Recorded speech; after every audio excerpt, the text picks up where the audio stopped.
Terry talk about other players that they played with and kind of helped their career. Selfishly, like I want that. Like whenever somebody else goes into the Hall of Fame, talk about my time with it and how I helped, their progress and help them get to the Hall of Fame. Selfishly, that's what I want out of it as well. I love being a great team, and I love getting to know my guys.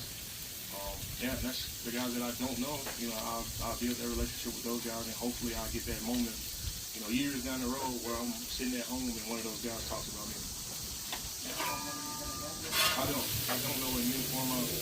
I'm a B. I know, Hunter is 40. I think 58 was that's a Denver thing. I think 58 is I wore 58 so long with that spot.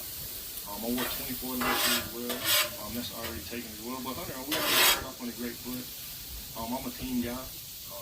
Whatever it takes to get it done, I'm sure we can figure something out. Even if it doesn't work out, that's just how it's supposed to be. I'm not gonna get caught up in the number, but I did make some offers to him already that he can't.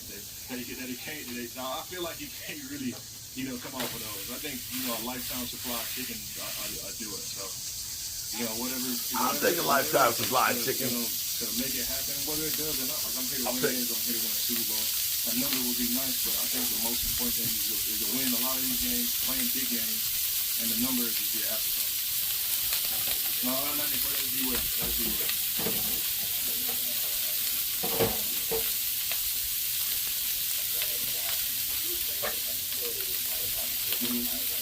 Yes, sir.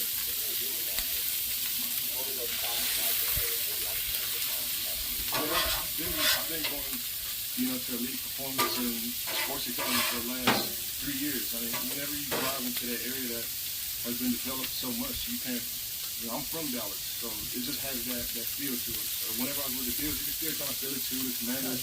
But like I said, I never really drove over there and saw the slide was just working out at elite performance. But I mean, you have always thoughts. Like I said, I'm an optimistic guy. It wasn't like I'm training here, so I'll be a guy. That was never the thought. But you can't help but feel it. Like right when you drive in, you got all the players up and it's Miller time and the Kings logos and all that stuff. You can't help but think about it. But it's just always been a part of the day at work. Yeah, so I've been knowing DeMarcus for a very long time. And even when he came to Denver, we talked a lot about the Cowboys and his time there, and some of the teammates that he had, some of the teams that he's been on, and some of the coaches that he's had, whether it was the ownership here, how they do things as Cowboys. We always talked about the Cowboys. It was I was in Denver, I never expected to leave. But he told me about the Cowboys. I'm very familiar with. I think go with us with me. We're just living in Dallas, my whole entire life. I was great. My mom is not. My mom is not a fan. So, you got people you either love them, hate. You either love the Cowboys or you hate the Cowboys. That's the truth. This would be the first year where everybody's unified on one team. So it's pretty cool to have everybody in blue, and my kids. My oldest son, Valor, he's 5 years old. He's just not coming into consciousness of what Dad does, and to play for the Dallas Cowboys. It's no other team that he could learn football from. So whether it's bringing him up here, bringing the kids up here, getting them to know all the players, or being around the facility, it's super cool for me and my family. I mean, my very first memory of football. Have you seen that movie Inside Out? With the emotions, and they had anxiety and sadness, and they had those core memories in that movie too. One of my core memories was sitting in the living room and I heard my dad scream in the bedroom. When I run back there, I had to be 4 or 5, and I'll run back there, and my dad is screaming with joy, watching TV, and I just remember the start, right? And one of my core memories was man, I want to make my dad scream like that one day, and that's why I fell in love with football. So the Cowboys have, been interwoven with my career playing football, and never thought that I had an opportunity. I lobbied a long time, but for that really to come true is it's a dream. It's a dream for sure. Tommy Arch, Cowboys.com, you said that as a teammate you can get guys to play at another level than maybe you did before. How do you do that? What goes into that? Yeah, I love all the great players that I've been around, whether it's Peyton Manning, DeMarcus Ware, Aaron Donald, Andrew Whitworth, Matthew Stafford,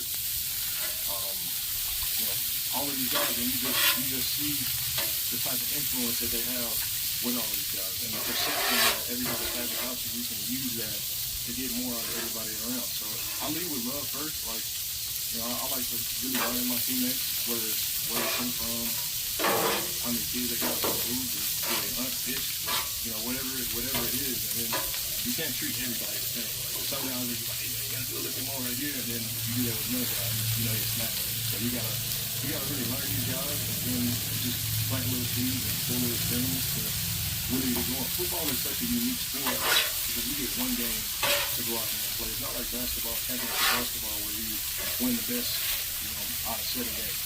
If you can get guys to play at a certain level for that 3 hours on Sunday, whether the team is better than us or whether we're better than the other team, like things, magical things happen. So we got everybody in the same mindset. We get everybody going in the same direction. We're able to win those games. When we played the Carolina Panthers Super Bowl 50, on paper we wasn't supposed to win that game. But Peyton Manning and DeMarcus Ware did such a good job of getting everybody going for that game that we went out there and played a style of football that we didn't normally play, and we were able to win that game. And I just learned from that. And those are the type of strings that I pull with all of my guys. And not just the players, the coaches too, the coaching guys, athletic trainers, ladies in the cafeteria. Everybody plays a role into having a championship team. And I just learned that from my times being around other great teams and other great players. You got to see who else you get there, and what impressions did you get again as defensive players? Yeah. So, Donovan, I've been knowing Donovan for 2 years now, and it's just that relationship just kind of happened naturally. I always had a young guy that I, had a liking to, whether it was Shaq Baird or Shane Ray or Greg Rousseau and all of this. Always been one guy in the room that's kind of like, my guy. And it started way before I was a Cowboy with Donovan. And I've been knowing Rashawn Gary for 6 or 7 years now.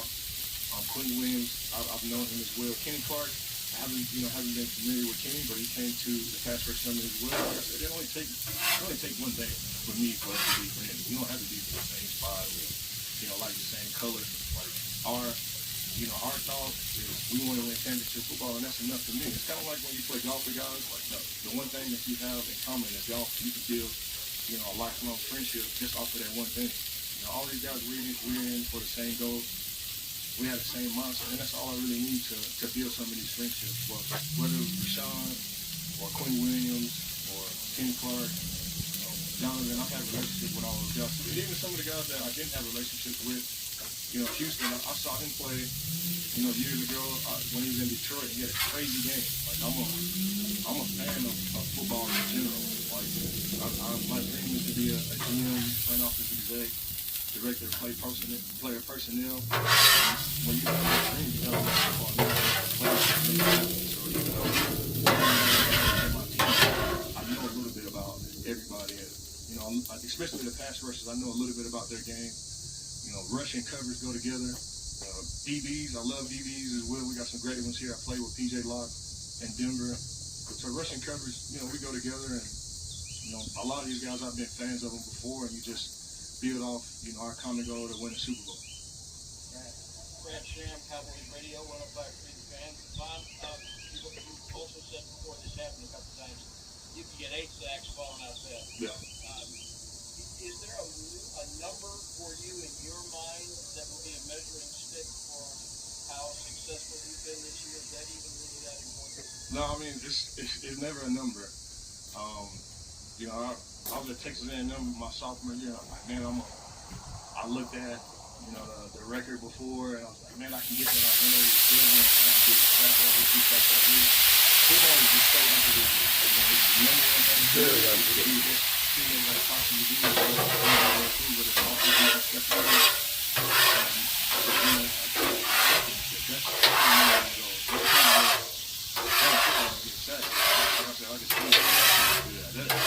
things that contractors do that take athletic ability and things that have mental and intelligence too. Just knowing what I fit on the pass, who I'm working with, time of the game, what offensive coordinator I'm going shenanigans, tendencies from offensive linemen. Those are the only things that don't take anywhere. So I can walk in the field with things like my athletic ability and my touch versus what I've been doing and doing my whole career. Am I gonna go out here and beat somebody to death for 60 plays a game? Probably not. No, it's definitely not going to be It's that. still in there. You know, it's still in there, and I can still win a lot of these reps, especially in the crunch time. Hey, Patrick Boyd, that is Cowboys.com. I'm going to fast forward just a little bit. September 20th, before you know it. Can you just kind of talk about how it's going to be walking AT&T Stadium field in a Cowboys uniform and then looking across and seeing the Washington fans? Yeah, I mean, that's the second game. Throw shade on them. Throw shade on them. I don't. The only teams that really get that emotional response to me is the Denver Broncos. Like I was there for 11 years. I love the Denver Broncos. So you want to beat them. I haven't had to. We beat them in the playoffs one time with the Bills. Everybody else is, you know, I love those guys on the Rams and love the guys on the Commanders, and you know, love the guys on the Bills as well. But it doesn't really have like that emotional attachment to me. Like I just want to play football and win games. And I'm a fan of a lot of these guys too. A lot of these guys are my buddies outside of football as well, coaches too. So at the end of the day, I just want to win. I don't have any like beef with the Washington Commanders, and I want them to be successful as well too. Just not when we play them. You know, it's a lot of guys like that. It's a lot of teams like that. When the lights come on, I want to win. You know, in between the playoffs, I can laugh. I just want to win. You know, you just switch right back to ass kicking mode, right? And for me, I don't have like emotions to like go out here and I'm not gonna stop crying or nothing like that. I just want to win games, and whatever team I'm on, I want us to be successful, and I'm gonna do anything in my power to make that happen. You instructed NBC 5 Dallas. Fun. You took your Super Bowl ring from Denver and you helped the Rams. How do you help this team? They have been to a Super Bowl 30 years. Yeah. I mean, it's all different. It's all different, and you know, I feel like the things that I've learned over time is, you know, how to build great teams. That goes against. I mean, that goes with, you know, mom want to be, you know, a GM or front office person, you know, team president. It's things that go into building great teams, and for me, that's all I want to do. I just want to help everybody around me be the best possible coach, player, athletic trainer possible. Well, good evening, good people. Mark Holmes here, where we answer the question, what's for dinner today? Today, it was late, been running around, lost my voice. My voice is gone, but still got to eat. So we have some of the hot Italian sausage that's in the freezer. We have 1 pound packets that we got from our favorite butcher. And so if you watch the whole video, go on for them, we've actually got how we ended up doing this. This sausage sub has got Swiss low salt Swiss cheese on it. It's got onions, jalapeno peppers, red peppers on it, and tomato sauce. And it's on a Dave's Killer Bun. And it is saucy. Let's taste it. I love that sausage. Oh my goodness.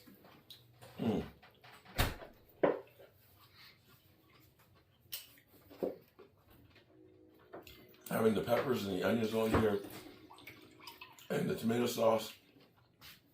We put the tomato sauce on it and grilled it. And when the mushrooms, when the peppers and onions were just about done, we put the tomato sauce on that, and then we took that, put it on top of the sausage, and melted the cheese on there. So it holds it all together. Now,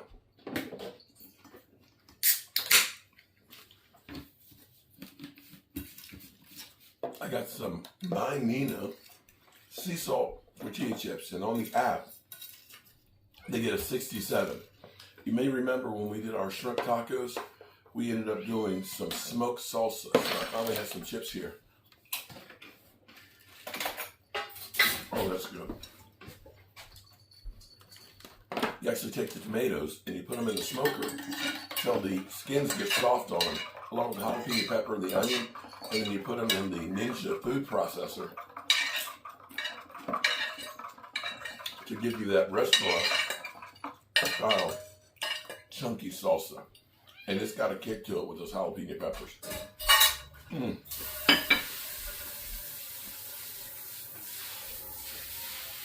This is going to go down really good. And maybe, just maybe, the hot pepper and the hot salsa, maybe it'll burn my voice back into existence.